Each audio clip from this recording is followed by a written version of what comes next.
بسم الله الرحمن الرحيم. الحمد لله نحمده ونستعينه ونستغفره ونؤمن به ونتوكل عليه ونعوذ بالله من شرور أنفسنا ومن سيئات أعمالنا. من يهده الله فلا مضل له ومن يضلله فلا هادي له ونشهد أن لا إله إلا الله وحده لا شريك له ونشهد أن سيدنا ومولانا محمدا عبده ورسوله صلى الله تعالى عليه وعلى آله وصحبه وبارك وسلم تسليما كثيرا أما بعد فأعوذ بالله من الشيطان الرجيم. بسم الله الرحمن الرحيم. إن الذين قالوا ربنا الله ثم استقاموا تتنزل عليهم الملائكة ألا تخافوا ولا تحزنوا وابشروا بالجنة التي كنتم توعدون. نحن أولياؤكم في الحياة الدنيا وفي الآخرة ولكم فيها ما تشتهي أنفسكم ولكم فيها ما تدعون نزلا من غفور رحيم. ومن أحسن قولا ممن دعا إلى الله وعمل صالحا وقال إنني من المسلمين. صدق اللہ العظیم. بزرگوں اور میرے پیارے بھائیوں، اللہ تعالیٰ اپنے بندوں کے ساتھ وہ معاملہ کرے گا جیسے بندے ان کے ساتھ گمان کریں گے. اس لیے ہم کو ہمارے نبی صلی اللہ علیہ وسلم نے جس طرح دین کے کام پر لگایا، اس کی رہبری فرمائی، اس کی دعوت دی، اس طرح ہم کو یہ بھی کہا کہ اپنے پروردگار سے اچھا گمان رکھو. اپنے پروردگار سے اچھا گمان رکھو.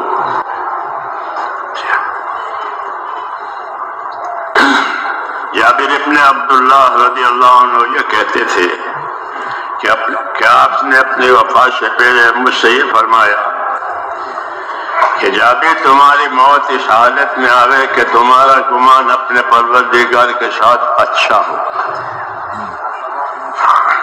خصوصاً دین کے کام کرنے والے اور دینی ذمہ داریوں کو لے کر چلنے والے حضرات، چونکہ ان پر مختلف قسم کے حالات آتے ہیں اور مختلف قسم کے تقاضے بھی ان کو پورے کرنے پڑتے ہیں اور کچھ جھیلنا پڑتا ہے، کچھ اپنی ضروریات کو بھی دیکھنی پڑتی ہے، مختلف چیزیں ہوتی ہیں.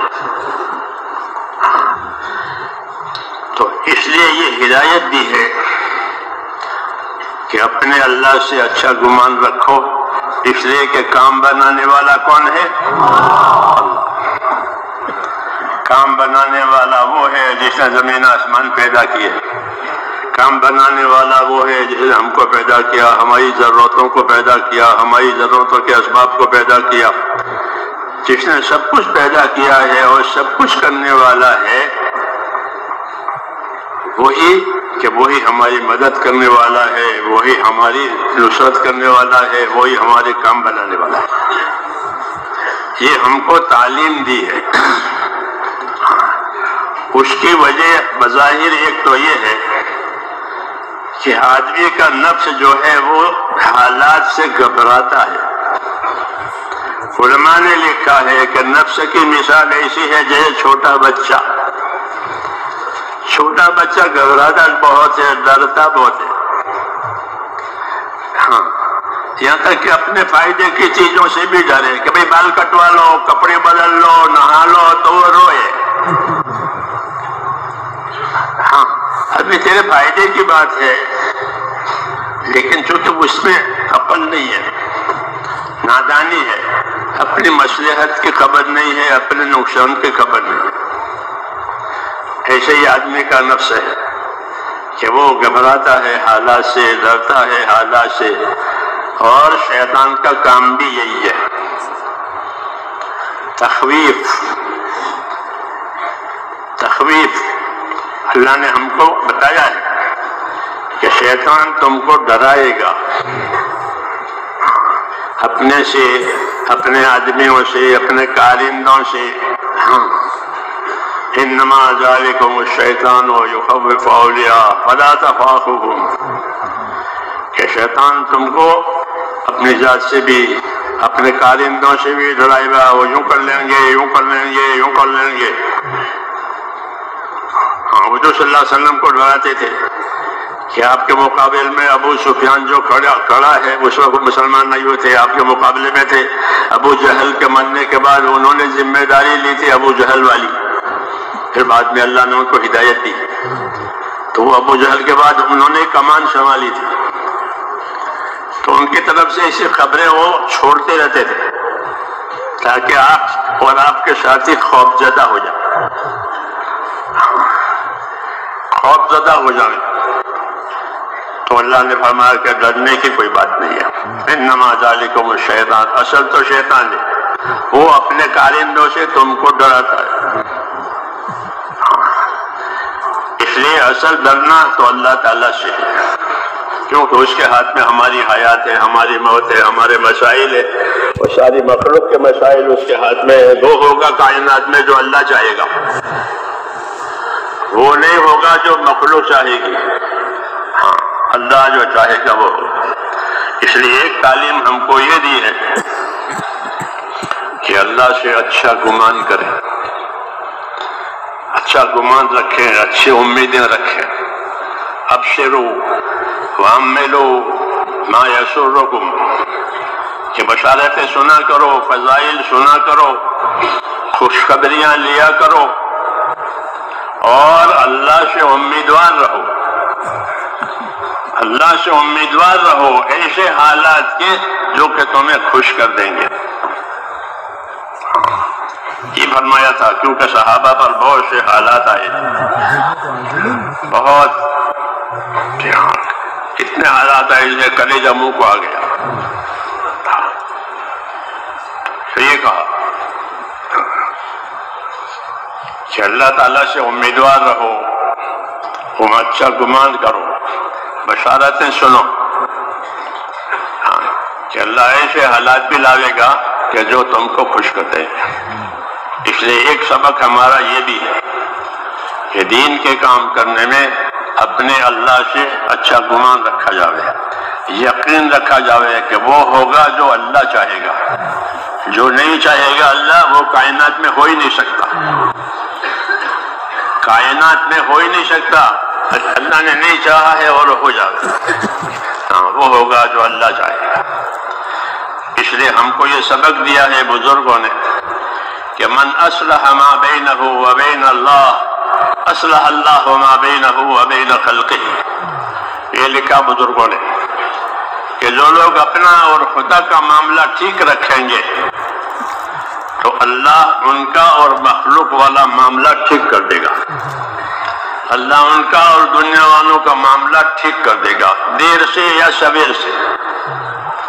ایک راستہ بتایا، ایک راستہ بتایا کہ من اصلح ما بینہ وبین اللہ اصلح اللہ ما بینہ وبین خلقہ، کہ جو لوگ اپنا اور خدا کا معاملہ ٹھیک کر لیں گے تو اللہ ان کا اور دنیا والوں کا معاملہ ٹھیک کر دے گا، چاہے جس طریقے سے ٹھیک کرے۔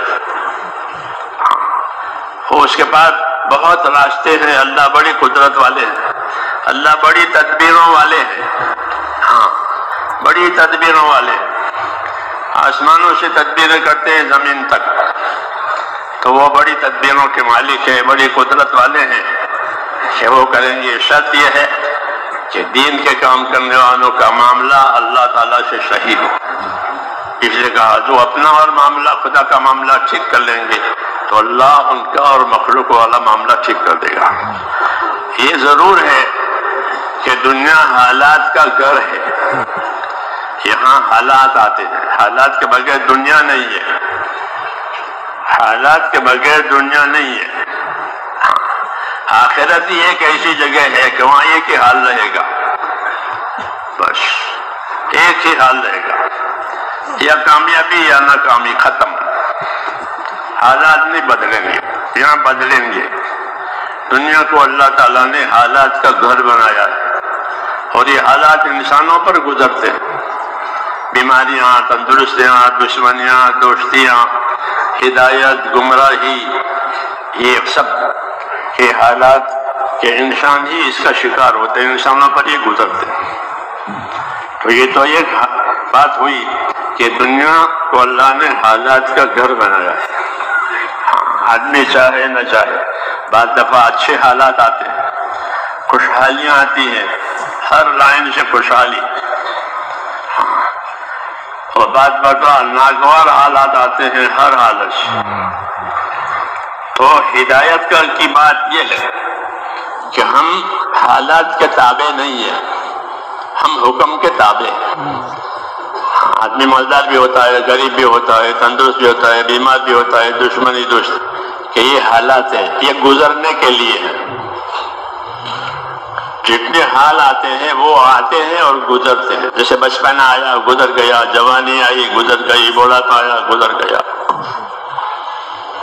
کہ حالات کو اللہ نے ایک تو گزرنے کے لیے بنایا ہے، وہ پہلے ہوتے نہیں، حالات بعد میں آتے۔ حال کے معنی ہے عربی میں اترنے والی چیز، حال عربی کا لفظ ہے، اللہ یحلو اترنا، تو اترتا ہے، جب بچپن آیا، جوانی آئی، بڑھاپا آیا، بیماری آئی، تندرستی ہے۔ تو دنیا کو اللہ نے حالات کا گھر بنایا ہے، اور یہ حکمت ہے اللہ تعالیٰ کی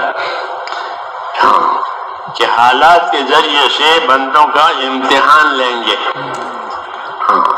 اچھے حالات میں بھی امتحان ہوتا ہے، ناگوار حالات میں بھی امتحان ہوتا ہے، پھر امتحان لے کر کے کامیاب کریں گے۔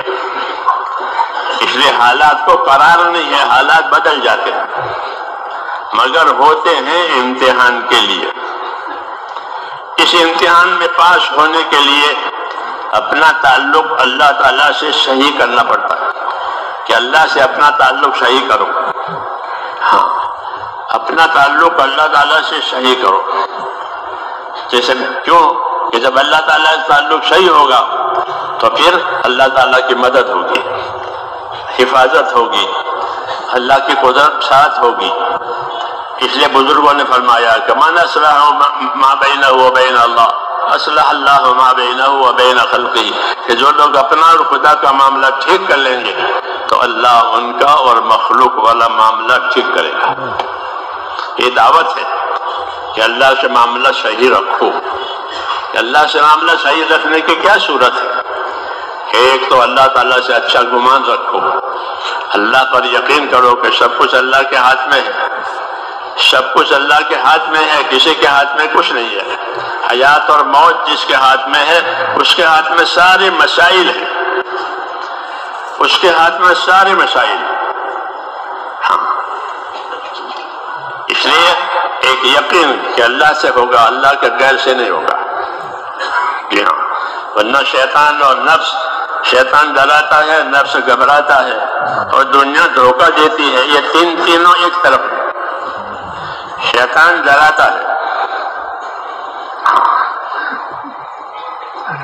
ہے حالات سے، تمہارا کیا ہوگا، تمہارا کیا ہوگا۔ آدمی خرچ کرنا چاہے تو اس کو ڈراتا ہے کہ خرچ کرو گے پھر کیا کرو گے۔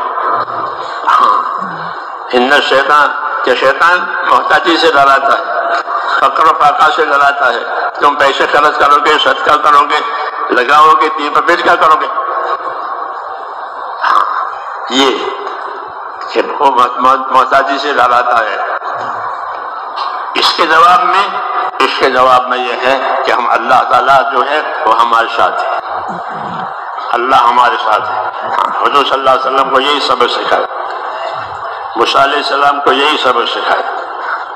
موسیٰ علیہ السلام کے ساتھی سمندر میں آئے اور فرعون پیچھے سے آیا، تو موسیٰ علیہ السلام نے کہا کہ اللہ ہمارے ساتھ ہے۔ حضور نے ابو بکر سے کہا جب آپ پہاڑ میں چھپے ہوئے تھے اور دشمن وہاں تک پہنچ گئے تو حضور نے اللہ ہمارے ساتھ ہے، اللہ ہمارے ساتھ ہے۔ تو یہی سبق ہمارا بھی ہے کہ اللہ ہمارے ساتھ ہے، اللہ کی قدرت ہمارے ساتھ ہے، ہم اس کے حکموں پر ہیں، ہم اس کے نافرمانی پر نہیں ہیں۔ اس لیے یہ اس لیے ہے کہ شیطان کا یہ کام ہے تخویف، ڈرانا حالات سے، ان چیزوں سے، تاکہ لوگ اپنی ذمہ داری پر نہ آئیں۔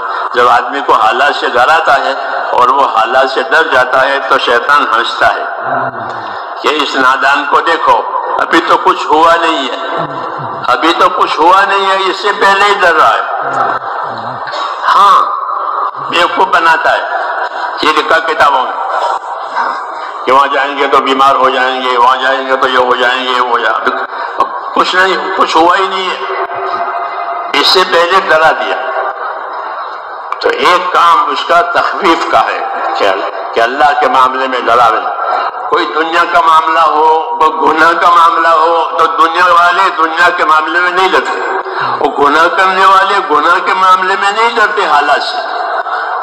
ہاں، وہ اپنا کام کر لیتے ہیں، وہ اپنا کام کر لیتے ہیں۔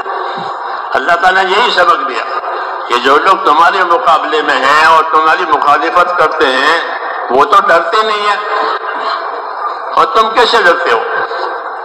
حالانکہ ان کو تو اللہ سے مدد کی بھی کوئی امید نہیں ہے، پھر بھی وہ اپنا کام نہیں چھوڑتے، اور تم کو تو اللہ تعالیٰ سے امید ہے کہ کام کریں گے تو مدد آئے گی۔ ان تکونوا تعلمون فإنهم يعلمون كما تعلمون وترجون من الله ما لا يرجون۔ یہ صحابہ کو سنایا، کیوں صحابہ پر تکلیفیں آئی، کہا کہ تم کو تکلیفیں آئی تو جو تمہارے مقابلے میں ہیں، تمہارے ساتھ تم کو ستاتے ہیں، تم سے لڑتے ہیں، ان پر بھی تو تکلیفیں آتی ہیں، تو وہ تو ڈرتے نہیں ہیں، وہ تو پیچھے ہٹتے نہیں ہیں، حالانکہ ان کو کوئی ثواب کی امید نہیں ہے، کوئی انعام اکرام کی امید نہیں ہے، کوئی جنت کی امید نہیں ہے، ان کو تو کوئی امید نہیں ہے، ان کو تو اپنی دھن ہے، اپنی گمراہی ہے، اور تم کو تو امید ہے کہ اگر اللہ زندہ رکھا تو دین کی خدمت کرنے والے بنیں گے، اور مر گئے تو شہید ہو جائیں گے۔ اللہ زندہ رکھیں گے تو اپنے دین کی خدمت کریں گے، اپنے خدا کی عبادت کریں گے، اور مر گئے تو پھر بہت بڑا انعام ہے۔ وَلَئِن قُتِلْتُمْ فِي سَبِيلِ اللَّهِ أَوْ مُتُّمْ لَمَغْفِرَةٌ مِّنَ اللَّهِ وَرَحْمَةٌ خَيْرٌ مِّمَّا يَجْمَعُونَ۔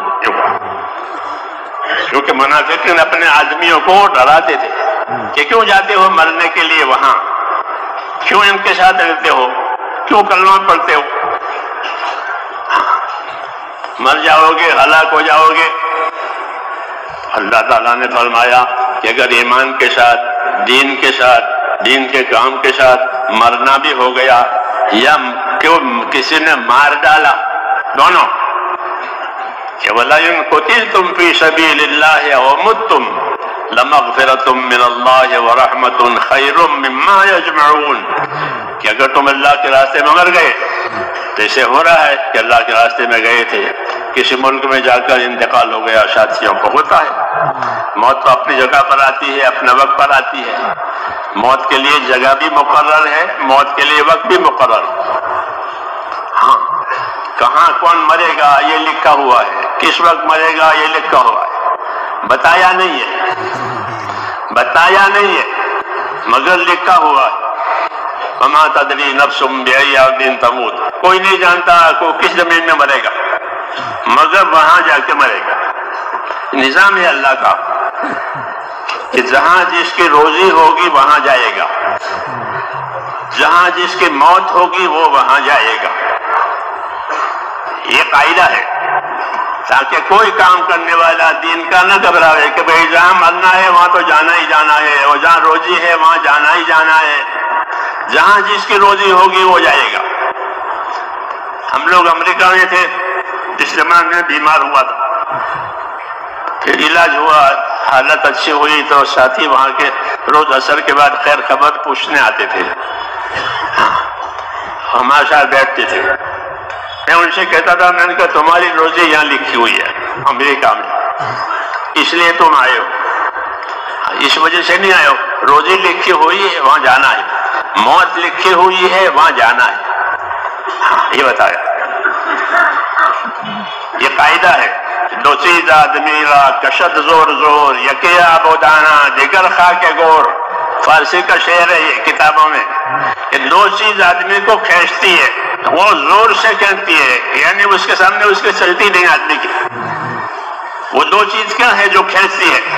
ایک اس کی روزی، جہاں اس کی روزی لکھی ہوئی ہے وہاں جائے گا۔ محل میں روزی لکھی ہے کسی بادشاہ سلطان کے تو یہ سلطان بادشاہ کے محل میں جائے گا اور وہاں رہے گا، چاہے جھاڑو دینا پڑے، جہاں جائے صفائی کرنی پڑے یا خدمت کرنی پڑے، لیکن اس کی روزی محل میں ہے تو وہ محل میں جائے گا۔ اس کی روزی جیل میں ہے، اس کی روزی جیل میں ہے تو جیل میں جائے گا، کوئی گناہ نہیں ہے، کوئی گناہ نہیں ہے، یوں ہی ملوث کر دیا بیچارے کو، جیل میں چلا گیا۔ یہ کیوں؟ روزی وہاں لکھی۔ مولانا اجلا صاحب اللہ تعالیٰ کے اس تکوینی اور قدرتی فیصلے کو سامنے رکھ کر یہ دعا مانگتے تھے، اے میرے اللہ امت کی روزی بکھیر دے، امت کی روزی کہ بکھیر دے، تاکہ جہاں روزی لکھی وہاں جائے اور یہاں سے ان کو دعوت دے تو پھر وہ وہاں جا کے کام کریں گے۔ ایسا ہی ہوتا ہے کہ گئے تھے اپنے کام سے جاب کرنے کے لیے، شادی کرنے کے لیے، کسی کام کے لیے، اور روزی وہیں لکھی تھی وہیں رہ گئے، اور وہاں ان کو یہ کام ملا تو کام کرنے لگے۔ تو فرماتے تھے کہ امت کی روزی بکھیر دے تاکہ وہ اپنی جگہوں پر پڑے نہ رہے، اپنی جگہوں میں پڑے نہ رہے کھانے پینے میں کمانے میں، بلکہ جہاں روزی ہوگی وہاں جائے گا، یہ تاکہ اس کو اللہ تعالیٰ خیر کا ذریعہ بنا دے اگر وہاں خیر ہے تو۔ جی ہاں، وہاں خیر ہے تو اس کو خیر کا ذریعہ بنا دے، یا جب وہ خیر پہنچے تو یہ خیر کا ذریعہ بنے، یہ خیر کا مددگار بنے، یہی ہوتا ہے۔ تو یہ اللہ کا نظام ہے۔ اس لیے اللہ تعالیٰ نے شیطان آدمی کو ڈراتا ہے، آدمی کا نفس گھبراتا ہے بچوں کی طرح سے، اس کو گھبراہٹ ہوتی وہاں کیا ہوگا، بیماری ہوگی، یہ ہوگا وہ ہوگا، کیا کچھ نہیں ہوگا، جو اللہ نے لکھا ہے وہ ہوگا۔ قُل لَن يُصِيبَنَا إِلَّا مَا كَتَبَ اللَّهُ لَنَا۔ حضور صلی اللہ علیہ وسلم کو لوگ ڈراتے تھے کہ آپ اپنا کام چھوڑو، لوگ آپ کی مخالفت پر اتر آئے ہیں، آپ کو جینے نہیں دیں گے، ہاں کہ آپ کو جینے نہیں دیں گے۔ تو اللہ تعالیٰ نے آپ کو یہ سبق سکھایا کہ ان سے کہو قُل لَن يُصِيبَنَا إِلَّا مَا كَتَبَ اللَّهُ لَنَا، کہ ہم کو وہ چیز پہنچے گی، مصیبت یا راحت جو ہمارے اللہ نے ہمارے لیے لکھی ہے۔ راحت لکھی ہے تو کوئی مصیبت نہیں لا سکتا، مصیبت لکھی ہے تو کوئی راحت نہیں سکتا۔ لا تبدیل لکلمات اللہ، اللہ کی باتوں کو کوئی بدل نہیں سکتا، اللہ کی باتوں کو کوئی بدل نہیں سکتا۔ فیصلہ بھی اللہ کا ہے اور حکم بھی اللہ کا ہے۔ فیصلہ کس کا ہے؟ کہ اللہ جو فیصلہ کریں گے وہ ہوگا، اور حکم بھی اللہ کا چلے گا۔ جی ہاں، حکم بھی اللہ کا چلے گا، جہاں جو حکم دیں گے وہ وہاں وہ ہوگا، جہاں جو فیصلہ کریں گے وہ ہوگا۔ یہ ساری باتیں ایمان کے راستے کی باتیں ہیں، یہ سنائی ہے، سکھائی ہے۔ کیوں کہ دنیا حالات کا گھر ہے، یہاں حالات آتے ہیں اچھے بھی اور برے بھی، اور اس لیے کبھی ڈر بھی پیدا ہو جاتا ہے ناگوار حالات سے، اور خوشحالی کی ہوتی ہے تو خوشحالی کی محبت میں آدمی پھنس جاتا ہے اور آگے قدم نہیں اٹھاتا اپنی ذمہ داری پر۔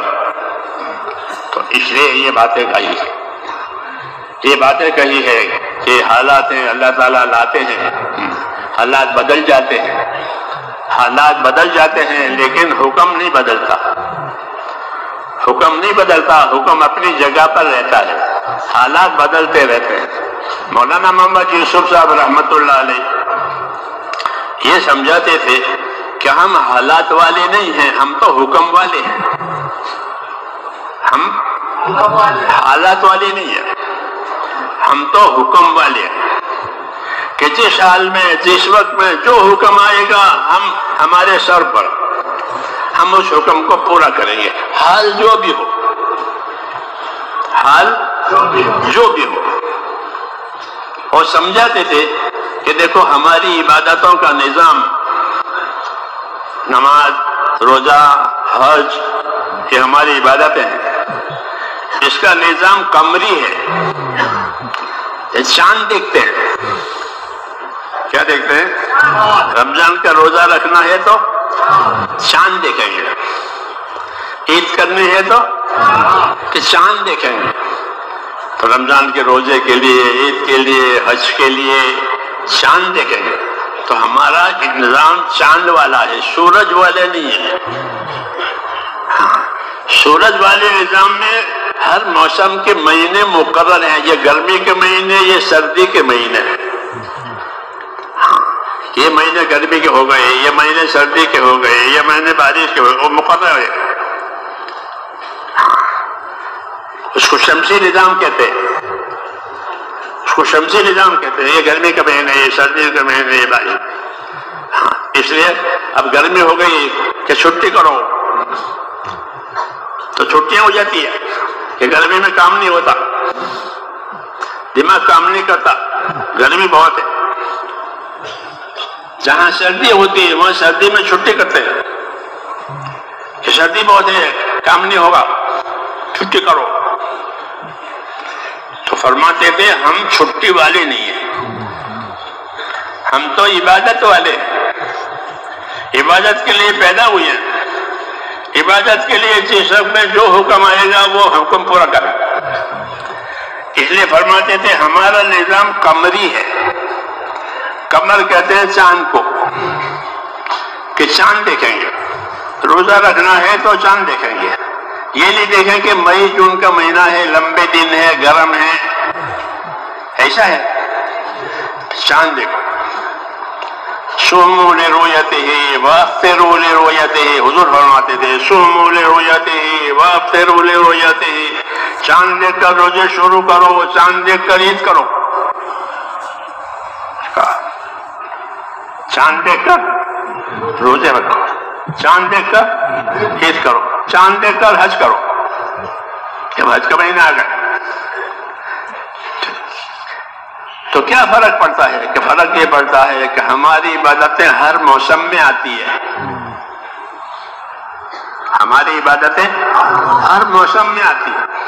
نماز بارشوں میں ہوتی ہے، نماز گرمیوں میں بھی ہوتی ہے، نماز سردیوں میں بھی ہوتی ہے، رمضان بھی سردیوں میں، گرمیوں میں، بارشوں میں، اور حج بھی گرمیوں میں آتا ہے، اور وہاں سخت گرمی ہوتی ہے، وہاں کی گرمی مشہور ہے۔ جو وزارت ہے حج کی تو وہ اعلان کرتے ہیں کہ گرمیوں میں باہر مت پھرو، حجیوں کو سے کہتے ہیں کہ گرمیوں میں باہر مت پھرو، سخت گرمی ہے، ان الشمس قتالہ، کہ گرمی جان لیوا ہے، باہر نہ پھرو۔ یہ حکومت اعلان کرتی ہے، کیوں؟ وہاں گرمی شدید ہوتی ہے۔ لیکن حج کریں گے، گرمی میں آیا ہے تو کہ گرمی میں کریں گے۔ سردی میں حج آتا ہے، سردی میں حج آیا، اور احرام کی حالت میں کوٹ بھی نہیں پہن سکتے، سویٹر بھی نہیں پہن سکتے، سلا ہوا کپڑا بھی نہیں پہن سکتے، اور سردی ہے، اور احرام باندھ کر جاؤ، جی ہاں احرام باندھ کر جاؤ تو شرعی لگتی ہے۔ مینا کی راتوں میں، مزدلفہ کی راتوں میں لوگوں کو زکام ہوتا ہے، نزلہ ہوتا ہے، بخار ہوتا ہے، کیوں؟ ٹھنڈ لگ گئی ہے، کیا؟ اور گرم کپڑے نہیں استعمال کرتے، سلے ہوئے۔ تو یہ کیا بات ہے کہ یہ ساری بات اس بنیاد پر ہے کہ ہم حالات والے نہیں ہیں، ہم حکم والے ہیں۔ یہ فرماتے تھے کہ ہم حکم والے ہیں، جو حکم ہوگا وہ کریں گے۔ اس لیے ہماری عبادتوں کا نظام یہ ہے، کسی موسم کے ساتھ خاص نہیں ہے، ہر موسم میں ہماری عبادت ہوگی، ہر موسم میں روزے آئیں گے، ہر موسم میں حج آئے گا، ہر موسم میں نمازیں آئے گی۔ تو زندگی حکم والی، فَفْعَلُوا مَا تُؤْمَرُونَ، فَفْعَلُوا مَا تُؤْمَرُونَ، وہ کام کیا کرو جس کا تم کو حکم دیا جا رہا ہے۔ کہ وہ کام کرو، وہ عمل کرو جس کا تم کو حکم دیا جا رہا ہے۔ یہ ہے دین کی ترتیب ہماری، کہ ہم کسی موسم کے تابع نہیں، کسی چیز کے تابع نہیں، ہم تو حکم کے تابع۔ بیماری ہو تو، تندرستی ہو تو، مالداری ہو تو، غریبی ہو تو، سفر ہو تو، حضر ہو تو، یہ اصل دین ہے، اس کو اطاعت کہتے ہیں۔ کہ دین میں اصل اطاعت ہے، تابع داری ہے، حکم پورا کرنا ہے۔ اس کے لیے محنت کراتے ہیں، مجاہدے کرواتے ہیں، قربانیاں دلواتے ہیں، تاکہ مزاج اطاعت کا بنے، اللہ کی بات ماننے والے بنے، رسول کے طریقوں پر چلنے والے بنے، اپنی خواہشات میں سے نکلنا سکھاتے ہیں۔ یہ جو ہمارا نکلنا ہے وہ گھروں سے نکلنا مقصود نہیں ہے، بلکہ خواہشات میں سے نکلنا، من چاہیوں میں سے نکلنا، اپنے ماحول میں سے نکلنا۔ یہ خروج عن الشہوات حیات الصحابہ میں اس کی تفصیل ہے۔ حیات الصحابہ میں مستقل ایک باب لکھا ہوا ہے اس بارے میں، کہ صحابہ کرام نے اپنے اپنی خواہشوں میں سے نکل کر کام کیا ہے، اور آخر تک کام کیا ہے، آخر تک، آخر تک کام کیا ہے، جو بھی حال آیا ہو۔ تو یہی مقصود ہے اس دعوت کا، اس محنت کا، کہ زندگیاں اس مزاج پر آوے کہ ہم ہر حال میں اللہ تعالیٰ کی بات ماننے والے بنے۔ جی ہاں، کوئی حال مانے نہ ہو، کوئی شکل ہم کو بہکاوے نہیں، مالداری کی شکل، غریبی کی شکل، بیماری کی شکل، مختلف شکلیں آتی ہیں حالات کی، کہ کوئی حال بہکاوے نہیں۔ مولانا الیاس صاحب کا ملفوظ ہے کہ اللہ کے راستے میں اتنے پھرو کہ پیاری سے پیاری چیز تمہیں اپنی طرف کھینچ نہ سکے۔ ہاں، یہ کہا کہ اللہ کے راستے میں اتنے پھرو، ایسے پھرو کہ پیاری سے پیاری چیز تمہیں اپنی طرف کھینچ نہ سکے، بلکہ دین کھینچے، اللہ کا امر کھینچے۔ کیونکہ اللہ کے امر کے ساتھ حیات ہے تو بھی کامیابی ہے، اللہ کے امر کے ساتھ موت ہے کہ تو بھی کامیابی ہے، کوئی نامرادی کی بات نہیں ہے۔ اس کو میں کہتے ہیں استقامت کا مزاج۔ کیا کہتے ہیں؟ استقامت کا مزاج، کہ ہر حال میں پابند رہنا، جس وقت میں جو حکم ہو، جو کام ہو، اس کام کا پابند۔ تو ایک ذمہ داری ہمارے کام میں استقامت کی ہے، کہ اپنے آپ کو پابند کرو، اور اللہ کے ساتھ، کہ اللہ کے ساتھ اچھا گمان کرو۔ کیونکہ شیطان بدگمانی سکھاتا ہے، آپس کی بدگمانی، اللہ سے بدگمانی۔ جی ہاں، یہ اس کا کام ہے۔ اللہ سے بدگمانی کا یہ مطلب ہوتا ہے کہ وہ اللہ سے بندوں کو نا امید کرتا ہے، کہ دیکھو تمہارے خدا نے تمہارا کیا کیا، تم نے دعائیں مانگی، وقت لگایا، قربانی دی، اور تمہارے حالات تو ویسے کہ ویسے ہی ہیں۔ ہاں، تمہارے حالات تو ویسے کہ ویسے ہی ہیں، تو پھر کیوں پیچھے پڑے ہو؟ چھوڑو۔ یہ ہونا ایسا فرماتے تھے کہ نا امید بنا کر اللہ سے کاٹنا، یہ اس کا کام ہے، کہ اللہ سے نا امید بنایا اور اللہ سے نا امید بنا کر کاٹ دیا کہ ہم نے تو 4 بار نہیں لگائے، اتنے نہیں لگائے، اتنا قربان کیا، اتنی دعائیں مانگی، ہاں، اور اتنے مرتبہ لا الہ الا انت سبحانک انی کنت من الظالمین پڑھا، اور سب کچھ پڑھا، اور کچھ نہیں ہوا۔ تو فرمایا کہ وہ نا امید بنا کر کاٹتا ہے، کہ اللہ نے تمہارا کچھ کیا نہیں۔ موت کے وقت بھی یہ کرتا ہے۔ ہاں، کہ جب آدمی کی موت آتی ہے تو وہ مرنا تو چاہتا نہیں، کوئی بھی انسان، کوئی انسان مرنا چاہتا ہے؟ کوئی نہیں چاہتا۔ سب کو موت ناپسند ہے اور حیات پسند ہے۔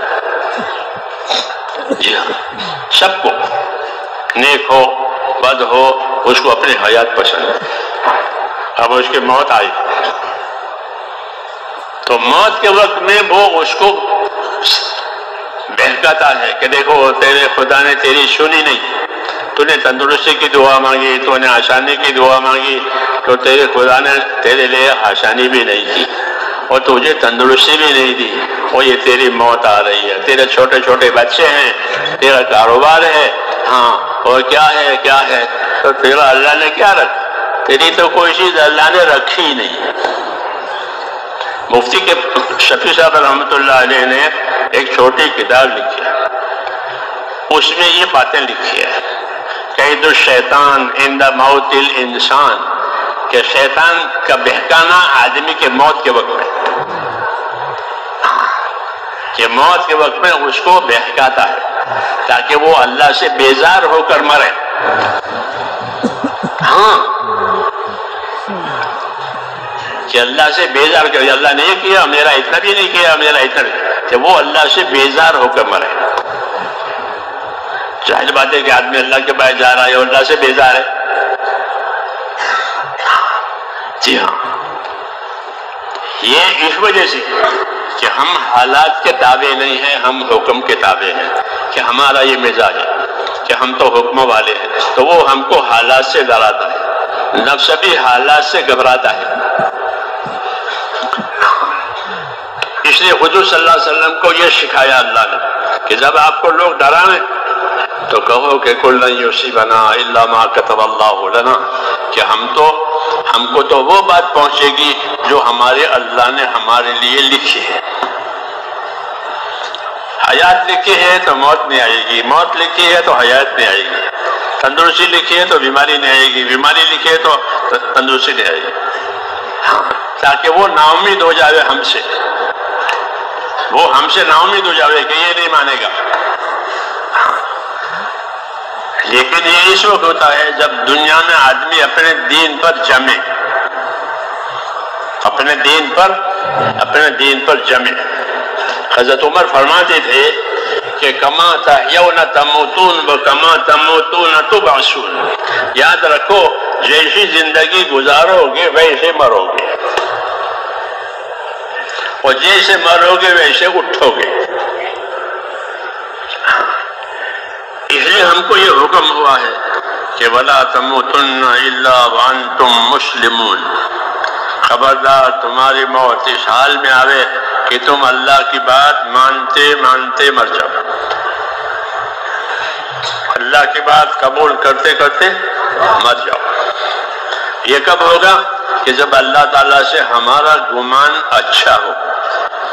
ہاں، یہ سکھایا ہے حضور صلی اللہ علیہ وسلم نے کہ اپنا گمان اللہ سے اچھا رکھو، کہ اللہ جو کرتے ہیں اچھا کرتے ہیں، اللہ ہر کمی سے، کوتاہی سے، بھول چک سے اللہ پاک ہے، وہ جو کرتے ہیں اپنی حکمت سے کرتے ہیں۔ وہ حکمت بندہ جانتا نہیں ہے، وہ حکمت بندہ اللہ جانتا نہیں ہے، اپنی ضرورت جانتا ہے، اور اللہ کی حکمت کا تقاضا ہے کہ اس وقت میں یہ چیز بندے کو نہ دی جاوے، تو اس وقت میں اللہ کی حکمت پر نظر کرنی چاہیے۔ دو چیزیں ہوتی ہیں، ایک اللہ کی حکمت، ایک اللہ کی قدرت۔ ایک اللہ کی حکمت اور ایک اللہ کی قدرت۔ اللہ تو اپنی قدرت سے سب کچھ کر سکتا ہے، کوئی رکاوٹ نہیں ہے، لیکن بعض چیزیں قدرت ہوتے ہوئے بھی اللہ نہیں کرتا، تو بندے کو اشکال ہوتا ہے کہ یہ کیوں نہیں ہوتا، میں نے یہ مانگا ہے، میں نے یہ چاہا ہے، یہ کیوں نہیں ہوتا، میں تو اس کے کام میں لگا ہوا ہوں، میں تو اسی کام میں لگا ہوں۔ تو وہ نہ ہونا حکمت کا تقاضا ہے کہ اس وقت حکمت یہ ہے کہ یہ بات نہ ہو، وہ حکمت بندہ جانتا نہیں ہے، اس لیے وہ پریشان ہو جاتا ہے۔ تو اس لیے کہا کہ جس طرح اللہ کی قدرت پر یقین کرتے ہو، حکمت پر بھی یقین کرو. اللہ کی حکمت پر یقین کرو کہ اللہ کسی حکمت کی وجہ سے یہ کام نہیں کر رہا ہے، یا کسی حکمت کی وجہ سے یہ کام کر رہا ہے. جو ہم نہیں چاہتے ہیں وہ ہوا ہے کہ کوئی حکمت ہے، وہ حکمت بعد میں ظاہر ہوگی. جی ہاں، اس لیے کبھی حکمت سے دروازہ بند کرتے ہیں، کبھی حکمت سے دروازہ کھولتے ہیں، تو گھبرانا نہیں چاہیے. گھبرانا کہ یہاں اللہ کی حکمت کر رہی ہے. حضور صلی اللہ علیہ وسلم کے ساتھ صحابہ گئے تھے حدیبیہ میں عمرہ کرنے کے لیے، عمرہ کرنے کے لیے، اور آپ کو خواب بھی آیا تھا، خواب بھی آیا تھا کہ آپ جا رہے ہیں اور واپس آنا پڑا. عمرہ نہیں ہوا، عمرہ نہیں ہوا، واپسی ہو گئی. صحابہ پر بہت بوجھ پڑا کہ آپ کو خواب آیا تھا. آپ نے فرمایا کہ میرے خواب میں یہ تھوڑا ہی کہا تھا کہ اسی سال ہوگا. جی ہاں، یہ حکمت تھی اللہ تعالیٰ کی، کہ یہ حکمت تھی اللہ تعالیٰ کی کہ عمرہ نہیں ہوا بلکہ صلح کے قرارداد ہوئے، صلح کے قرارداد ہوئے. عمرہ نہیں ہوا، صلح ہوئی. تو صلح کی وجہ سے بہت فائدے ہو گئے، لوگوں کا آنا جانا ہوا اور کیا کیا ہوا. جی ہاں، تو ایک دروازہ اللہ حکمت سے بند کرتے ہیں تو دوسرا دروازہ اپنی قدرت سے کھولتے ہیں. یہ حکم ہے. جیسے ماں کا دودھ بند ہو گیا بچے کے لیے، تو دودھ بند ہونے سے تھوڑا ہی مر جائے گا. اب تو روٹی کھانا سب کے دروازے کھل جائیں گے. ہاں، اب دودھ بند ہوا تو روزی نہیں بند ہوئی، دوسرا دروازہ کھولے گا. خدا گر بحکمت بھی بندت درے، کشایت بفضلش درے دیگرے. یوگا کہ اللہ حکمت سے ایک دروازہ بند کرے گا تو گھبراؤ نہیں، اپنے فضل سے دوسرا دروازہ کھولے گا. ہاں، دروازے کھولیں گے. کیوں؟ کہ اللہ نے سارے خزانے اپنے بندوں کے لیے پیدا کیے. کوئی چیز اللہ نے اپنی ذاتی ضرورت کے لیے نہیں پیدا کی. یہ بات ہے نہیں. کس کے لیے پیدا کیا ہے؟ کہ ہمارے لیے. سونا ہو، چاندی ہو، سب چیزیں اللہ نے تمہارے لیے پیدا کی. جب پیدا کی ہے تو اس کا دروازہ کیسے بند کریں گے؟ ہاں، کسی حکمت سے روک لیں گے. پھر جب وہ حکمت کا دروازہ پورا ہو جائے گا تو اپنی قدرت سے کھول دیں گے. اس لیے ایمان سکھایا ہے تاکہ دین کے کام کرنے والے خاص طور سے کہ ان پر ایسے حالات آتے ہیں. تو حکمت کے بھی حالات ہوتے ہیں، قدرت کے بھی حالات ہوتے ہیں. اس لیے اپنی چیز کو جاری رکھنا ہے. ہاں، اور جو حال آوے اس حال کے مطابق جو حکم ہو اس حکم کو پورا کرنا ہے. ہر حال کا حکم اور طریقہ الگ الگ ہوتا ہے. جیسے بیماری کی نماز، تندرستی کی نماز، سفر کی نماز، تو الگ الگ، یعنی طریقے الگ. نماز تو رہے گی، طریقے بدلیں گے. تو دین طریقوں کا نام ہے، دین عملوں کا بھی نام ہے، دین طریقوں کا بھی نام ہے. اس لیے دین سیکھا جائے گا، اس کے طریقے سیکھے جائیں گے. اگر طریقے سیکھے جائیں گے تو تنگی نہیں ہوگی، تنگی نہیں ہوگی. ہاں، جیسے دنیا میں جو لوگ قانون وغیرہ جانتے ہیں ان کو تنگی نہیں ہوتی، وہ قانون جاننے سے فائدہ اٹھا لیتے ہیں. اور جو بیچارے ناواقف ہوتے ہیں وہ پریشان ہو جاتے ہیں.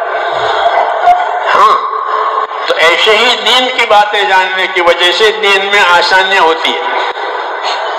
اس لیے ہم کو دین کے قبول کرنے کی بھی دعوت دی ہے اور دین کے سیکھنے کی بھی دعوت دی ہے کہ دین سیکھا کرو، دین سیکھا کرو تاکہ دین میں تنگی نہ معلوم ہو. تنگی جب معلوم ہوگی جب اس کو سیکھا نہیں ہے. اس کو سیکھو گے تو بہت آسانیاں ہیں دین میں. علم و ذکر کا نمبر اس لیے رکھا گیا ہے، علم و ذکر کا نمبر کہ اس کو سیکھو، اس کو پوچھو، اس کو یاد کرو. فضائل بھی یاد کرو، مسائل بھی یاد کرو۔ فضائل اس لیے یاد کرنے ہیں کہ شوق پیدا ہو جائے، دوسروں کو شوق دلا دے۔ فضائل یاد کرنے سے یہ فائدہ ہوگا کہ فضائل کی روشنی میں کام کریں گے کہ میں مسجد تک جاؤں گا تو مجھے ہر قدم پر ایک نیکی ملے گی، ایک خطا معاف ہوگی، ایک درجہ بلند ہوگا مسجد تک چلنے میں۔ جتنی دور مسجد ہوگی اتنا دور یہ نفع ملے گا۔ پھر مسجد میں جائے گا تو سنت کے مطابق داخل ہوگا۔ تو مسجد میں داخل ہونے کی 5 سنتیں ہیں، تو 5 سنتوں پر عمل ہوگا۔ سنت کا نور ہوتا ہے دلوں میں، جس طرح خواہشات کا اندھیرا ہوتا ہے دلوں میں کہ آدمی خواہشوں پر عمل کرے، سنت پر عمل نہ کرے تو خواہشات کا اندر اندھیرا ہوتا ہے، اور سنتوں کا نور ہوتا ہے، نور ہدایت۔ ہاں، تو مسجد میں داخل ہونے کی 5 سنت ہے۔ جی ہاں، تو 5 سنتوں کا نور علم و ذکر اس لیے رکھا ہے، علم و ذکر اس لیے رکھا ہے کہ دنیا میں خالی پھرنا یہ ہمارا کام نہیں ہے کہ ہم پھریں گے، دور سے دور جائیں گے، لیکن علم و ذکر کے ساتھ جائیں گے۔ کس کے ساتھ؟ علم و ذکر کے ساتھ جائیں گے۔ ہماری دعوت بھی علم و ذکر کی ہے، ہماری نماز بھی علم و ذکر کی ہے، ہمارا مسلمانوں سے ملنا بھی علم و ذکر کے ساتھ ہے، ہمارا کھانا کمانے کا بھی علم و ذکر کے ساتھ ہے۔ پوری زندگی علم و ذکر سے جڑی ہوئی ہے کہ اس وقت میں کیا حکم ہے، اس حکم کا کیا طریقہ ہے، یہ مطلب ہے علم و ذکر کا۔ علم و ذکر کا کیا مطلب ہے کہ اس وقت میں کیا حکم ہے اور اس حکم کے پورا کرنے کا کیا طریقہ ہے۔ یہ تو علم و ذکر دینداری کے لیے اتنا ضروری ہے جس طرح ریل کے لیے 2 پٹڑی ضروری ہے۔ پٹڑی کے بغیر ریل چلے گی؟ نہیں چل سکتی، دیر ہو جائے گی، پٹڑی نہیں ہے، اور پٹڑی ہے تو کہ سینکڑوں مل جائے گی۔ اس طرح مسلمان کی دینداری وہ علم و ذکر پر ہے۔ ہاں، چاہے 100 سال جیے، یہ علم و ذکر کے ساتھ جیے گا، علم و ذکر کے ساتھ مرے گا، علم و ذکر کے ساتھ کمائے گا، علم و ذکر کے ساتھ خرچ کرے گا۔ ہاں، کیونکہ تبلیغ اور دعوت تو یہ تو مسلمانوں میں آزادی ختم کرنے کے لیے ہے کہ کوئی بھی مسلمان اپنے آپ کو اپنے دین سے آزاد نہ سمجھے۔ حضرت یہ فرماتے تھے کہ ہم اس محنت کے ذریعے سے مسلمان کو یہ سمجھانا چاہتے ہیں کہ ہماری زندگی اپنے دین سے آزادی کی نہیں ہے، ہم اپنے دین کے پابند ہیں۔ آزادی ختم، آزادی شیطان کے پاس ہے۔ آزادی کس کے پاس ہے؟ شیطان کے پاس ہے۔ وہ نہیں مانتا اللہ کی، وہ انکار کرتا ہے اللہ سے حکم سے۔ جی ہاں، یہ بھی اس کی بھی ایک دعوت ہے۔ اس دعوت سے اپنے آپ کو بچا کر کے ہم کو اس دعوت پر لانا ہے جو نبیوں نے دی ہے۔ اس میں یہ ہے کہ ہماری زندگی ایمان والی، ہماری زندگی اطاعت والی، علم و ذکر والی، اور ہماری زندگی حسن معاشرت والی، کہ ہماری معاشرت یعنی ہمارا دنیا میں لوگوں کے ساتھ جینا اور لوگوں کے ساتھ زندگی بسر کرنا۔ یہ کیسے ہوگا کہ حسن معاشرت یعنی لوگوں کے ساتھ کا ہمارا برتاؤ اچھا ہوگا۔ کہ اچھا ہونے کا کیا مطلب ہے؟ تو چوتھا نمبر جو ہے وہ اس کے لیے ہے۔ چوتھا نمبر مخلوق کے ساتھ رہنے کے لیے ہے کہ اللہ کے بندوں میں، اللہ کی مخلوق میں کیسے رہو گے؟ کیوں کہ دنیا ہے، دنیا میں رہنا ہے، دنیا میں جینا ہے، دنیا میں پھرنا ہے، اپنے حاجتوں کے لیے بھی، عبادت کے لیے بھی۔ تو کیسے رہو گے؟ کہ انصاف کے ساتھ، احسان کے ساتھ، ایثار کے ساتھ۔ یہ 3 درجے ہیں مخلوق میں رہنے کے۔ ہمارا چوتھا نمبر ہے یہ، انصاف سے ساتھ رہو۔ کونوا قوامین بالقسط، یوں کہا کہ قائم رہو انصاف کے ساتھ، چاہے کوئی رشتہ دار ہو، چاہے کوئی غیر رشتہ دار ہو، اپنا ہو پرایا ہو، اپنی زندگی انصاف والی بناؤ۔ اعدلو، انصاف کے ساتھ رہو، هو اقرب للتقوی، کہ انصاف سے رہنا یہی تقوی پرہیزگاری سے قریب ہے۔ انصاف اور پرہیزگاری قریب قریب ہے، کہ پرہیزگاری میں بھی پابندی ہوتی ہے اللہ کے حکموں کی، دوسروں کی، اور تقوی اور انصاف میں بھی یہ ہوتا ہے کہ اللہ کے مخلوق کے ساتھ انصاف کے ساتھ رہو۔ جو اپنے لیے پسند کرو وہ دوسروں کے لیے پسند کرو، جو اپنے ناپسند کرو وہ دوسروں کے ناپسند کرو۔ انصاف کی زندگی، تاکہ حقوق کی پائمالی نہ ہو۔ دنیا حقوق ادا کرنے کی جگہ ہے اور آخرت کے بدلہ پانے کی جگہ ہے۔ یہاں حقوق سے ہم وابستہ ہیں۔ انسانوں میں اور دوسرے جانوروں میں یہ فرق ہے کہ دوسری مخلوق میں کوئی حقوق نہیں ہے ایک دوسرے پر۔ فرشتوں میں بھی ایک دوسرے پر کوئی حقوق نہیں ہے۔ ہر فرشتے کو اپنا حکم دیکھنا ہے کہ مجھ کو میرے اللہ نے کیا کہا۔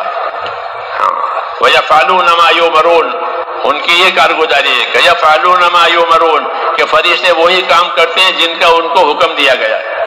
تو ہر فرشتے کو ایک حکم دیا گیا ہے، وہ آسمانوں میں رہتے ہیں۔ فرشتے آسمانوں میں رہتے ہیں، پہلے آسمان کے فرشتے، دوسرے آسمان کے فرشتے، اور ان کو جو حکم ہوتا ہے وہ حکم کے وہ پابند۔ یہ فرشتوں کی زندگی ہے، کہ حکم دیکھنا بس۔ ہمارے ساتھ یہ ہے کہ ہم حکم بھی دیکھیں گے، آپس کے حقوق بھی دیکھیں گے، کیونکہ ہماری زندگی ایک دوسرے سے وابستہ ہے۔ ہماری زندگی کیسی ہے کہ ایک دوسرے سے وابستہ ہے۔ رشتہ داری کا بھی تعلق ہے اور ضروریات کا بھی تعلق ہے۔ سمجھ میں نہیں بات؟ رشتہ داری کا بھی تعلق ہے، سب آدم کے اولاد ہے تو رشتہ داری کا بھی تعلق ہے، اور ضروریات کا بھی تعلق ہے کہ ہم میں سے ایک دوسرے کی ضرورتیں ایک دوسرے سے وابستہ ہیں۔ جیسے کہ دھوبی ہے تو دھوبی کو پیسے کی ضرورت ہے، آپ کو کپڑے دھلانے کی ضرورت ہے کہ ہمارے کپڑے دھو، تو وہ کپڑے دھوئے گا، کیوں کہ اس کو پیسے کی ضرورت ہے، ہم کو دھلائی کی ضرورت ہے۔ ایک دوسرے کی ضرورتیں وابستہ کی ہے۔ اس ضرورتوں کا ایک دوسرے سے ملنا، اسی کو معاشرت اور معاملات کہتے ہیں۔ اس کو معاشرت اور معاملات کہتے ہیں۔ کبھی ضرورت معاشرت کی، کبھی تعلقات معاشرت کے ہوتے ہیں کہ یہ والد، یہ ماں باپ ہیں، یہ بھائی ہیں، یہ رشتہ دار ہیں، جی ہاں، یہ پڑوسی ہیں، جی ہاں، یہ معاشرت ایک دوسرے کے ساتھ رہنے کے تعلق ہے۔ وہ کبھی لین دین کے تعلق ہوتے ہیں، جن کے دھوبی، اس طرح دکان والا، تاجر اور گاہک، جی ہاں، اور تیسرا کہ کرایہ دار، کیا آپ کو سفر کی ضرورت ہے اور بس والے کو پیسے کی ضرورت ہے، وہ پیسے لے کر آپ کو بس میں سوار کر لے گا۔ اس کو اجرت کہتے ہیں کہ اجرت پر ہوتا ہے، لین دین پر ہوتا ہے، معاشرت پر ہوتا ہے، یہ سب آپس کے تعلقات کے۔ ان تعلقات میں ہم کو 2 باتیں سکھائی ہے۔ اگر معاملہ معاشرت کا ہے آپس کے، تو احسان کرو، احسان کرو، احسان کے ساتھ رہو۔ وَاعْبُدُوا اللَّهَ وَلَا تُشْرِكُوا بِهِ شَيْئًا وَبِالْوَالِدَيْنِ إِحْسَانًا، ایک اللہ ہے، اسی کی عبادت کرو، کسی کو شریک نہ کرو، اور ماں باپ کے ساتھ احسان کرو۔ یہ رشتہ آیا، یہ رشتہ داری آئی۔ پھر ماں باپ کی وجہ سے دوسرے رشتہ دار ہوتے ہیں، جی ہاں، دوسرے رشتہ دار ہوتے ہیں، باپ کی اولاد، دادا کی اولاد، چچا کی اولاد، یہ سب تو کیا کرو کہ ان کے ساتھ بھی احسان کرو، ان کے ساتھ احسان کرو، ان کے ساتھ برائی نہ کرو۔ ہاں پھر پڑوسی ہوئے، پڑوس میں رہتے ہیں، ہاں تو پڑوس ہونے کا تعلق ہے کہ پڑوسی کا کیا حق ہے کہ پڑوسی کے ساتھ بھی احسان کرو، کوئی حرکت ایسی نہ کرو کہ پڑوسی کو تکلیف ہو جائے۔ ہاں پڑوسی کو ستانے والا اپنا گھر کھوئے گا، کتابوں میں ایسا لکھا ہے کہ پڑوسی کو ستا رہا ہے کہ پڑوسی تو صبر کرے گا، یہ اپنا گھر کھوئے گا۔ ایسے حالات آئیں گے کہ گھر جائے گا یا یہ جائے گا۔ من آجا جا رہو ورش جا رہو کہ جس نے پڑوسی کو ستایا اس نے اپنا گھر کھویا۔ یہ ڈرایا ہے، یہ ڈرایا ہے، کیوں کہ معاشرت اور رہن سہن کے حقوق ہیں، اس لیے ہم کو احسان سکھایا ہے کہ رشتہ داری ہو، پڑوس ہو، ایک دھندے میں شریک ہوتے ہیں کہ اس میں ایک دوسرے پہ احسان کرو، ایک سفر میں شریک ہوتے ہیں کہ وہ بھی سفر میں ہم بھی سفر میں ہیں کہ مسافر ایک دوسرے کے ساتھ احسان کریں،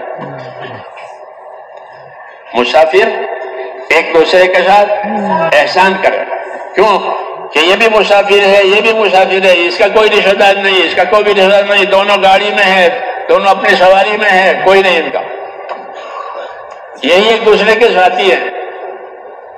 ہاں تو کیا کرو کہ سفر میں احسان کرو ایک دوسرے کے ساتھ، اپنی طرف سے ان کو فائدہ پہنچاؤ، اپنی طرف سے ان کو ایذا نہ دی جائے، اگر ان کو فائدہ پہنچایا گیا تو سفر میں آسانی ہو جائے گی، مدد ہو جائے گی۔ ایک دفعہ میں دہلی سے جا رہا تھا گھر، ہمارے ڈبے میں ایک اور نوجوان بھی تھے، ان کے پاس کوئی سامان، ایک بیگ، جوان تو ایسے ہی ہوتے ہیں نا، چھڑے رہتے ہیں، چھڑے جاتے ہیں، اب وہ بیگ کو سر کے نیچے رکھے تو اس کو نیند نہ آئے تو بیچارہ کروٹیں بدلتا رہے، پھر گاڑی، ٹرین، میل دیکھا کہ بیچارہ پریشان ہے، میرے پاس 2 تکیے تھے، ہم تو اب تک بستر چلتے ہیں جماعت والے تو، میرے پاس 2 تکیے تھے، میں نے اس کو تکیہ دیا، میں نے کہا تکیہ لو آرام سے سو جاؤ، تم کو آرام نہیں ہو رہا ہے کہ ہاں یہی بات ہے، تو اس کو آرام سے سو گیا کہ مسافر کو آرام پہنچا، تو اپنے سبیل قرآن کریم میں ابن سبیل مسافر کو آرام پہنچاؤ، مسافر کو راحت پہنچاؤ، تو وہ سو گیا۔ صبح ہمارا بڑا اسٹیشن آتا تھا رتلام، ہم چائے وائی پیتے ہیں تبلیغ والے، جی ہاں چائے کے عادی ہوتے ہیں صبح، تو میں اٹھ کے چائے کے لیے جانے لگا تو مجھے آپ کہاں جا رہے ہیں؟ میں نے کہا یہ اسٹیشن ہے اور بڑا اسٹیشن ہے ہمارا، یہاں گاڑی زیادہ رکتی ہے، تو نماز کا موقع ہوتا ہے نماز بھی پڑھ لیتے ہیں اور چائے بھی پیتے ہیں، کہ چائے میں لاؤں گا آپ لے جائیں گے مجھے، یہ کھاؤ، کوئی رشتہ دار نہیں، کوئی پہچان نہیں، احسان کے جواب میں احسان آ رہا ہے۔ ایک تکیہ دیا تھا، ہم نے کیا دیا تھا اس کو؟ جب احسان کرو گے تو جواب میں احسان آئے گا، نقصان کرو گے تو جواب میں نقصان آئے گا۔ ان اللہ یامر بالعدل والاحسان، اللہ حکم دے گا تم کو انصاف کرنے کا، احسان کرنے کا، کہ انصاف کرنا واجب ہے، احسان کرنا مستحب ہے، انصاف کرنا واجب ہے، ہاں کہ جو چیز اپنے لیے پسند کرو اس کے لیے پسند کرو، جو چیز اپنے ناپسند کرو اس کے لیے ناپسند، اس کو انصاف کہتے ہیں۔ انصاف نہیں ہوگا تو نقصان ہوگا، ہاں۔ اور اس انصاف سے آگے، کہ انصاف سے آگے احسان ہے کہ اپنی ذات سے دوسرے کو فائدہ پہنچاؤ، کوئی بھی ہو، مسلم ہو غیر مسلم ہو، کوئی بھی ہو، حتیٰ کہ جانور ہو کہ جانور کو بھی فائدہ پہنچاؤ، کہ جانوروں پر احسان کرنے بھی ثواب ملے گا، فرمایا ہاں جانوروں پر احسان کرنے کا بھی ثواب ملے گا۔ صحابہ نے پوچھا، تو ہمارے دین میں میرے دوستو معاشرت میں انصاف ہے اور احسان ہے، اور معاملات میں امانت داری ہے، معاملات میں کیا ہے؟ امانت داری. معاملات کا معنی لین دین. لین دین ہوتا ہے جیسے بازاروں میں ہوتا ہے، کاروبار میں ہوتا ہے. تو ہمارے ہاں معاملات کی بنیاد امانت داری پر ہے. معاشرت کی بنیاد احسان پر ہے. عبادت کی بنیاد اخلاص پر ہے. یہ طریقے ہیں کہ عبادت کی بنیاد اخلاص کے ساتھ عبادت کرو. وما امروا الا ليعبدوا الله مخلصين له الدين. وما امروا الا ليعبدوا الله مخلصين له الدين. کہ ان بندوں کو یہی حکم دیا گیا ہے کہ وہ اپنے پروردگار کی ہی عبادت کریں اخلاص کے ساتھ، کسی کو شریک نہ کرے، نیت نہ بگاڑے، اللہ کو راضی کرنے کے لیے ایک اللہ کی عبادت کرے. اسی کا ان کو حکم دیا گیا. تو عبادت اخلاص والی، معاملات امانت داری والے، معاشرت اور رہن سہن احسان والے، یہ ہمارا دین ہے. یہ کیا ہے؟ یہ ہمارا دین ہے کہ ہم اللہ کے ساتھ معاملہ اخلاص کا رکھیں گے اور اپنوں کے ساتھ احسان کا، بھلائی کا، انسانوں کے ساتھ انصاف کا، احسان کا، چاہے کوئی بھی ہو، کہ ان کے ساتھ احسان بھی کریں گے، انصاف بھی کریں گے. ہمارا عبداللہ ابن عمر رضی اللہ عنہ کا پڑوسی یہودی تھا، تو ہمیشہ اپنے گھر والوں کو اس کی توجہ دلا دیتے تھے کہ دیکھو یہ ہمارا پڑوسی ہے تو یہودی، مگر ہو گیا ہے ہمارا پڑوسی، اس لیے اس کا خیال رکھنا ہے. اس کے گھر میں کچھ بھیجا ہے، اس کو کچھ دیا ہے. کیوں؟ کہ ہم حسن معاشرت کے پابند ہیں کہ لوگوں کے ساتھ ہماری معاشرت، ہمارا رہن سہن اچھا ہو، چاہے وہ مسلم ہو یا نہ ہو. ہاں، یہ مسلم ہے تو اس کا حق زیادہ ہے، رشتہ دار ہے تو اس کا حق زیادہ ہے. رشتہ دار بھی ہے اور مسلم بھی ہے تو اس کا حق دو طرف سے، رشتہ داری کی طرف سے بھی ہے اور اسلام کی طرف سے بھی ہے. اور رشتہ دار نہیں ہے، صرف مسلم ہے تو اس کا ایک حق ہے اسلام کا، اور اسلام بھی نہیں ہے، غیر مسلم ہے. تو اس کے ساتھ حسن معاشرت اور احسان کا حکم دیا ہے. اس طرح جانوروں کے ساتھ بھی حضور نے فرمایا جانوروں کے بارے میں اللہ سے ڈرو. جانور پالتے ہو، جانوروں کو اللہ نے تمہارے تابع کر دیا ہے. یہ کہا کہ قدرت دیکھے نہیں کہ اتنی طاقت والا جانور ہے، وہ تمہارے تابع ہو گیا ہے. گھوڑا ایک لات مارے تو آدمی مر جاوے، کاٹے تو آدمی پریشان ہو جاوے، لیکن وہ کاٹتا نہیں ہے، وہ لات نہیں مارتا. لگام دو تو لگام پہن لے گا، سوار کر تو سواری قبول کر لے گا اور چلے گا. اس کو تسخیر کہتے ہیں کہ مسخر کیا ہے، یعنی ہمارے کام کا اس کو پابند کر دیا. سبحان الذی سخر لنا ھذا وما كنا له مقرنین پڑھتے ہیں نا سوار ہو کر. وہ یہی ہے کہ پاک ہے وہ پروردگار جس نے اس جانور کو ہمارے تابع کر دیا. لوگ ہاتھی پر سوار ہوتے ہیں، اتنا خطرناک جانور ہے لیکن چلتا ہے وہ. جی ہاں، تابع ہو کر کے. کیوں؟ کہ اس کو مسخر کیا، پابند کیا، کچھ نہیں کرے گا. جی ہاں، کیوں پابند کر دیا؟ تسخیر کہتے ہیں اس کو. تو ان کے ساتھ کیا کرنا ہے کہ ان پر احسان کرنا ہے، جانوروں پر. اس لیے جانوروں کے بھی حقوق ہیں ہمارے ساتھ. جانور پالے ہیں کہ ان کے حق کی فکر کرو. جی ہاں، تو یہ دنیا دارالحقوق ہے میرے دوستوں. ہمارا دین حقوق کی تعلیم دے گا. علم و ذکر اس لیے رکھا ہے تاکہ حقوق کی ادائیگی کے ساتھ ہماری زندگی عمل. پھر کوئی جھگڑا نہیں ہے، پھر کوئی شکایت نہیں ہے. ہاں، کیوں کہ حقوق ادا ہو گئے تو بھائی ہو گئے. یہی اسلامی زندگی ہے. حضور صلی اللہ علیہ وسلم نے مدینے والوں کو یہی سکھایا تھا کہ کونوا عباد اللہ اخوانا، اللہ کے تو بندے رہو اور آپس کے بھائی رہو. اللہ کا بندہ بن کر، آپس کا بھائی بن کر پھر اللہ کے دین کا کام کرنا ہے. یعنی ذاتی زندگی میں استقامت پیدا کرنی ہے، اجتماعی زندگی میں نصرت پیدا کرنی ہے. ذاتی زندگی میں ہر ایک بندہ اپنی ذاتی زندگی میں استقامت پیدا کرے، یعنی رسول صلی اللہ علیہ وسلم کے طریقوں کی پابندی کرے. کیا سنت ہے یہ دیکھیں، کیا فرض ہے، کیا واجب ہے، کیا سنت ہے، تاکہ زندگی عادت پر اور رواج پر نہ جائے. اگر یہ ان باتوں کی رعایت نہیں کرے گا تو اس کی زندگی عادت پر ہوگی، جو عادت پڑی وہی کرتا ہے، یا جو رواج ہے وہی کرتا ہے. ہم رواج کے بھی پابند نہیں ہیں، عادت کے بھی پابند نہیں ہیں.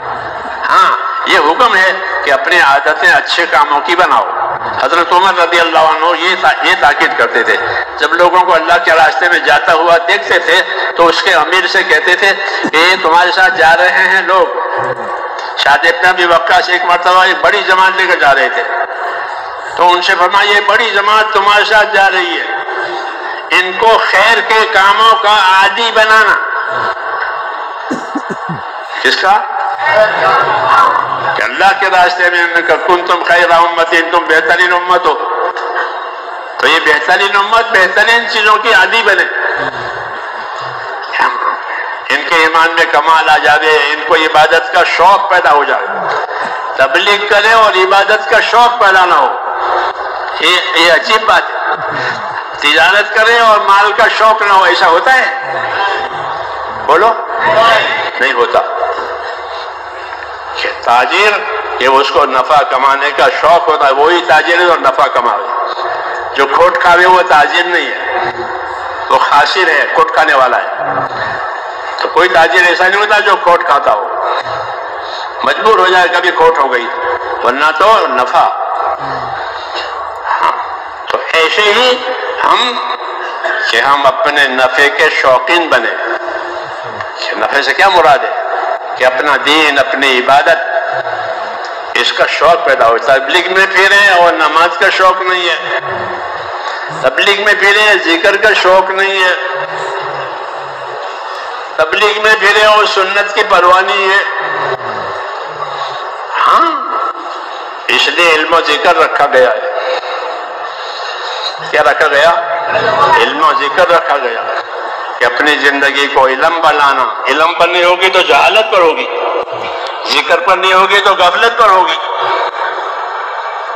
جی ہاں، اس لیے یہ چیزیں رکھی گئی ہے کہ زندگی علم پر آوے، سنت پر آوے، طریقوں پر آوے، اور اللہ کی یاد کا شوق پیدا ہو. کہ اس کام کے ثمرات اور فوائد میں سے یہ ہے کہ ذکر کی حلاوت اور ذکر کی مٹھاس ملے گی تبلیغ میں. کہ تبلیغ میں کیا ملے گا؟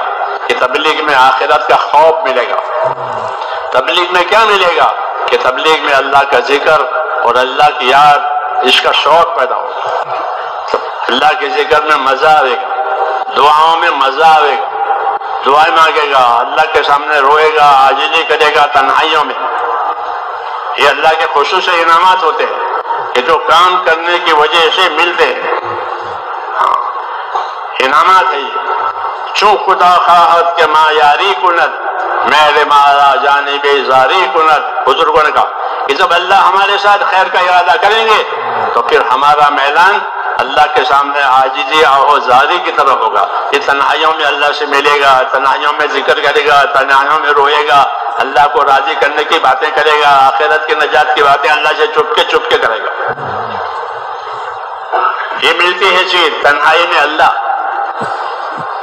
اسے کہا کہ چون خدا خواہد کہ ما یاری کند، میل مارا جانب زاری کند. کہ جب اللہ ہمارے ساتھ بھلائی کا ارادہ کریں گے تو آہو زاری، اللہ کے سامنے رونا دھونا، اللہ کے سامنے انکساری، یہ تنہائیوں میں پیدا ہوگی. اور اپنی بات اللہ کے سامنے منظور کروائیں گے، اپنی باتیں مقبول کروائیں گے کہ اللہ یہ تو قبول فرما دے، یہ تو عطا فرما دے، یہ کر دے. تو پھر اللہ ان کی تنہائیوں کی اور آدھی رات کی دعائیں سنیں گے. ہاں یہ انعام ہے کہ اللہ اپنے سامنے آہو زاری کرنے پر لگا گا. چون خدا خواہد کہ ما یاری کند، کہ اللہ جب ہماری مدد کا ارادہ کرے گا تو ہم کو اللہ کے سامنے آہو زاری، رونے دھونے کی توفیق ہوگی. اس کے مقابلے میں کہ چون خدا خواہد کہ پردہ کثرت، جب اللہ کا کسی کو رسوا کرنا چاہتا ہے تو اس کا میلان دوسری طرف ہو جاتا ہے. تو اس کا میلان کہاں ہو جائے کہ اس کا میلان ہو جاتا ہے اللہ کے نیک بندوں کے پیچھے پڑنا. اللہ کے نیک بندوں کے پیچھے پڑے گا، نہ خود کرے نہ کرنے دے، تو سمجھو کہ اللہ نے ان کے ساتھ رسوائی کا اور ارادہ کیا کہ چون خدا خواہد کے پردہ کش درد محلش اندر تانائی پاکاں زلت، کہ جب اللہ کسی کا پردہ وہ فاش کرنا چاہتا ہے، رسوا کرنا چاہتا ہے، تو اللہ کے نیک بندوں کے پیچھے پڑ جاتا ہے. لوگ نبیوں کے پیچھے پڑتے تھے، ہاں نبیوں کے پیچھے پڑتے تھے، ان کا پیچھا کرتے تھے ایذا دینے کے لیے. پھر نبیوں کے بعد جو نبیوں کی تابعداری والے ہوتے تھے ان کے پیچھے پڑتے تھے کہ اس کا انجام کیا ہوگا، کہ یہ دنیا میں ذلیل ہوں گے، یہ دنیا میں ذلیل ہوں گے. کہ چون خدا خواہد کے پردہ کش درد محلش اندر تانائی پاکاں زلت، کہ جب کسی کو رسوا کرنا چاہتے ہیں تو وہ اللہ کے نیک بندوں کے پیچھے پڑ جاتا. ابو جہل حضور کے پیچھے پڑا آخری عمر تک، وہ پیچھے پڑا ہی رہا. حضور کو اس سے بہت تکلیف تھی کہ وہ بہکاتا تھا اپنی دشمنی کے ساتھ، وہ پیچھے پڑا ہوا تھا آخر تک رہا. جب اس کے موت کی خبر آئی مرنے کی، وقت میں وہ بدر میں وہ مرا ہے، تو اللہ نے حضور صلی اللہ علیہ وسلم نے اللہ کا شکر ادا کیا اس کی موت پر. کیوں کہ آپ صلی اللہ علیہ وسلم کو اس کی وجہ سے بڑی اذیت تھی کہ وہ پیچھے پڑا ہوا تھا. تو ایسے ان کا انجام ایسا ہی ہوتا ہے. اس لیے ہم کو ڈرایا ہے کہ اللہ کے نیک بندوں کے ساتھ رہو، نیک بندوں سے ان کے نیکی حاصل کرو. کونوا مع الصادقین، سچوں کے ساتھ رہو، سچوں کی صحبت میں رہو. ہاں اچھی محنت اچھی صحبت، اچھی محنت اچھی صحبت، یہ طریقہ ہے. جیسے صحابہ کرام ان کی محنت بھی اچھی اور صحبت بھی اچھی، کہ حضور کی صحبت میں رہتے تھے. حضور کے بعد پھر حضور کے جو ذمہ دار صحابہ ہوتے ان کی صحبتوں میں رہتے تھے. کہ صحبتوں کی وجہ سے صفتیں منتقل ہوتی ہے. صحبت کا یہ فائدہ ہوتا ہے کہ صحبت کا کیا فائدہ ہوتا ہے کہ صحبت کی وجہ سے صفتیں منتقل ہوتی ہے بچوں کو ماں باپ سے، اور ماں باپ کو محبت والے بچوں سے، تو پھر بچوں میں ماں باپ والی صفتیں آتی ہیں. ہاں حدیثوں میں ہے کہ ہر بچہ اسلام کی فطرت پر پیدا ہوتا ہے، مگر اس کے ماں باپ اس کو یہودی نصرانی بناتے ہیں. وہ یہودی نصرانی ہوتا نہیں ہے، وہ تو اسلام کی فطرت پر پیدا ہوتا ہے. اس کو اللہ سمجھ میں آتا ہے، لیکن اس کے ماں باپ اس کو یہودی نصرانی جو بنا دیتے ہیں، کیونکہ ان کو ماں باپ سے محبت ہے، ماں باپ کو ان سے محبت ہے. تو ماں باپ میں کفر ہے تو کفر کی صفت اس کے اندر محبت کے راستے سے آئے گی. اس لیے ہم کو حکم ہے اچھا ماحول، اچھی صحبت، کہ صحبت کی وجہ سے صفتیں منتقل ہوتی ہے. اس لیے کہا کہ کونوا مع الصادقین، سچوں کے ساتھ رہو، سچوں کے ساتھ رہو. سچے کون ہیں؟ کہ سب زیادہ سچے تو مہاجرین ہیں. کون ہیں؟ حضور کے ساتھ جنہوں نے ہجرتیں کی ہیں، اللہ نے ان کو سچا کہا ہے. تو مہاجرین، پھر مہاجرین کی تابعداری میں انصار آئے، یہ بھی سچے. تو مہاجرین اور انصار یہ سچے ہوئے، اور پوری دنیا کے مسلمانوں کو حکم ہے کہ ان کے طریقے پر زندگی گزارو. کہ صحیح طریقہ کون سا ہے؟ تو حضور نے فرمایا ما انا علیہ واصحابی، جس طریقے پر میں اور میرے صحابہ ہوں وہ طریقہ صحیح ہے، وہ طریقہ صحیح ہے. تو ان کی صحبت، ان کی ترتیب، ان کا طریقہ. اس لیے ہم کو صحابہ کی مثالیں دی ہیں، صحابہ کے قصے لکھے ہیں، حکایت صحابہ، حیات صحابہ. اس وجہ سے ہے کہ حکایت صحابہ سے، حیات صحابہ سے حضور صلی اللہ علیہ وسلم کی حیات سمجھ میں آئے گی. حضور صلی اللہ علیہ وسلم کی حیات سمجھنے کی وجہ سے اللہ کی کتاب سمجھ میں آئے گی کہ اللہ کی کتاب آپ پر نازل ہوئی ہے. آپ نے اپنے حیات میں اس کتاب کا مقصد سمجھایا ہے، اس کی دعوت دی ہے، اس کی تعلیم دی ہے. تو یہ ہماری زندگی کے طریقے ہیں میرے دوست. اس لیے کوئی 4 مہینے چلنے مقصود نہیں ہے، یہ تو ایک محنت ہے، اور ہر محنت کسی نتیجے کو لینے کے لیے ہوتی ہے.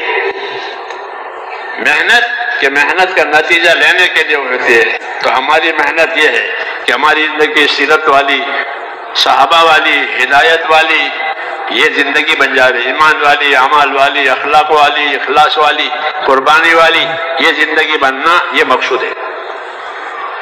اس لیے ہمارے حضرت جی فرماتے ہیں لگے رہو، انہیں محسن فرماتے کہ لگے رہو، ہاں لگے رہو، پھر کوئی وقت آیا تو اللہ تعالیٰ دے دیں گے۔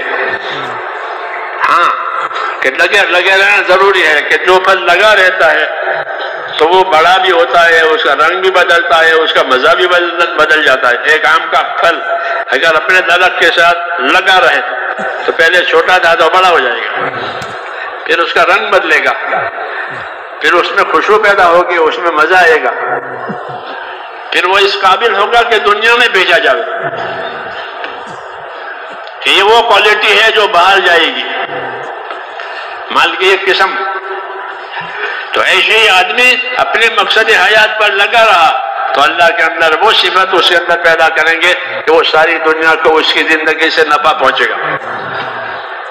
ہاں ساری دنیا کو نفع پہنچے گا، جیسے ہماری بزرگوں کی زندگی ہے کہ ان کی زندگی سے ساری دنیا کو نفع پہنچا، نقصان کسی کا بھی نہیں ہوا، نفع پہنچ گیا، یعنی لوگوں میں دین آیا، ایمان آیا، اخلاق آئے، ایک دوسرے کے حقوق کی پہچان آئی۔ ہاں کہ اصل یہی زندگی نبوت کی زندگی، یہ نورانی زندگی ہے۔ کیا زندگی ہے؟ یہ نورانی زندگی ہے کہ نور میں زندگی گزارو تاکہ ٹھوکر نہ کھاؤ، بھٹک نہ جاؤ۔ کہ ہاں اللہ نے نبیوں کو نور پر رکھا ہے، کہ ہاں ہم کو بھی نور ملا ہے، حضور صلی اللہ علیہ وسلم کی سنت کا نور، قرآن پاک کا نور، یہ دو نور ہمارے پاس ہے۔ اس لیے دین سیکھنا ہے اور دین کو سیکھتے ہوئے اپنی زندگی میں لانا بھی ہے اور دنیا میں اس کی دعوت بھی دینی ہے، اس کی محنت بھی کرنی ہے، بھائی چارے کے ساتھ، ہمدردی کے ساتھ، کوئی غرض نہیں ہے۔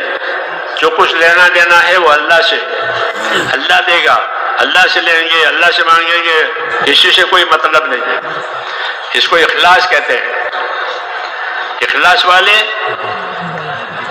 والے یہ ہدایت کے چراغ ہوتے ہیں، ان کے ذریعہ نور ہدایت پھیلتا ہے، جیسے چراغ سے روشنی پھیلتے ہیں، موم بتی جلاؤ پورے کمرے میں روشنی ہو جائے گی۔ تو اخلاص والے کہ وہ ہدایت کے چراغ ہوتے ہیں، ان کے ذریعے سے ہدایت کی روشنی پھیلے گی اور اغراض اور گمراہی کا اندھیریا کٹے گا کہ ہماری کوئی غلط نہیں ہے، اللہ کے لیے ہے، اللہ کے دین کے لیے ہے، اللہ کے بندوں کے لیے ہے، جان مال ہماری ہے، کام اللہ کا ہے اور کسی سے کچھ لینا نہیں ہے۔